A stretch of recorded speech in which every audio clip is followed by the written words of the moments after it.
Good afternoon, welcome to my channel. My name is Felipe. I'd like to invite you to subscribe to this channel. Today we're going to continue the study of international logistics. If you like this video, give us a like, share this video with your friends, start the notifications. If you're going to buy at internet, choose the click below at description, shopeamazon.com. Thank you very much. In a study of US firms engaged in international sourcing, respondents reported that logistics management for well over half of all foreign sourced materials and products was handled outside the corporate logistics function, primarily because corporate logistics managers were believed to lack expertise about international logistics operations. In addition, respondents indicated that buyers of foreign products generally know much more about distribution option issues than to the corporate logistics staff. Often, forwarders are managing the entire outsourced goods movement from overseas plant to domestic operations.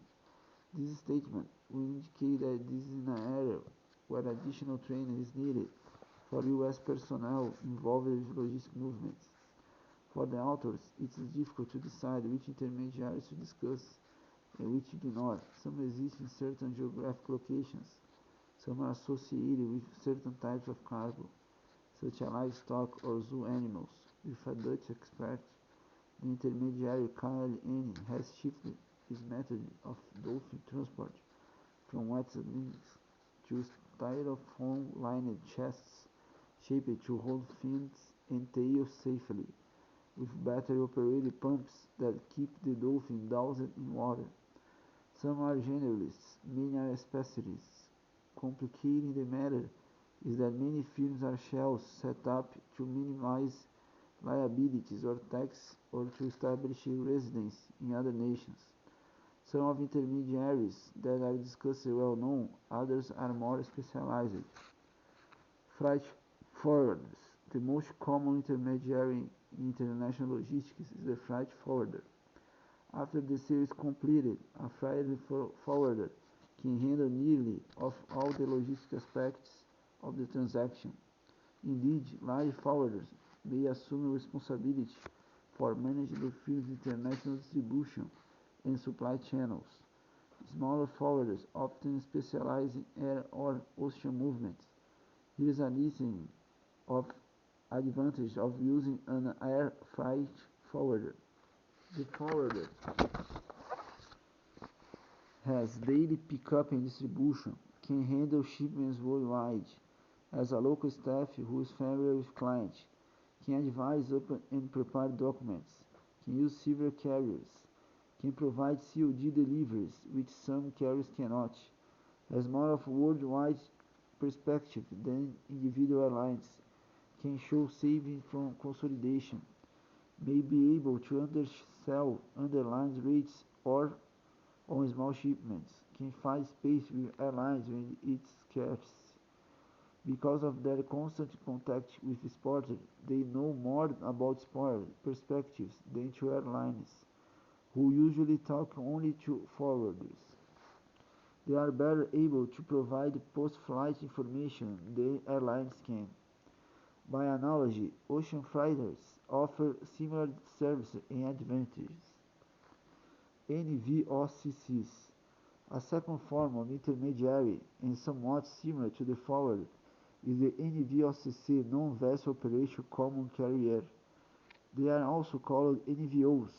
NVOCCs provide scheduled ocean shipping service without operation ships, sometimes by leasing containers, paying flat rates or fee freight all kinds, for the containers, and then send space in the containers to less than container load LCL shippers.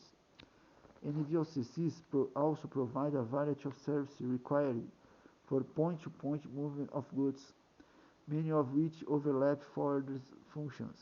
The relationship of forwarders to NVOCCs is that foreign freight forwarder may select an NVOCC instead of an ocean liner for ocean segment of the cargo movement for LCL shipments. NVOCC are independent companies, are owned by freight forwarders, or are subsidiaries of large U.S. transportation companies or large overseas transportation companies. In a survey of 65 foreign freight forwarders in the New York, New Jersey, and Massachusetts areas conducted a decade ago, 22 forwarders reported owning their own NVOCCs. In 1991, there were about 1,300 NVOs in the United States, with 15% of them handling over 80% of the industry container volume. NVOs accounted for about 10% of the country's containerized exports and imports in that same year. NVOs are those of shippers with respect to carriers and carriers with respect to shippers.